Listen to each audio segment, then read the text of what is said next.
আমরা চলে গিয়েছিলাম শপিং মলে কিছু কেনাকাটা করার জন্য।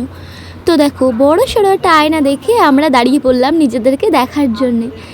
তো তারপরে দেখো মামাইয়ের হাতে প্যান্ট আছে, এই প্যান্টটা দেখো নেওয়া হয়েছে এবং এখানে 3টে প্যান্ট নেওয়া হয়েছে আমাদের। আর এখানে আমি বোতল দেখছিলাম, অ্যাকচুয়ালি আমার বোতল না ভালো লাগে, খুবই ভালো লাগে, তাই আমি চলে গিয়েছিলাম এই সেকশনে। তো এইগুলো দেখো কেমন লাগছে, আমার তো দারুণ লাগছিলো। আর এই জায়গাটায় দেখো বলো তো আমাকে কেমন লাগছে।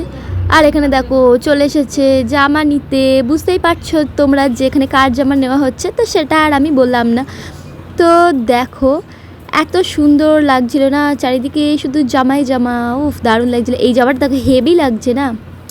আর তোমরাও বলো যে কারা কারা কী কী শপিং করলে তোমাদের জন্য। আমিও দেখছিলাম জামা। তো ভালো থেকো তোমরা, টাটা। ব্লগটা ভালো লাগলে সাবস্ক্রাইব করে দিও।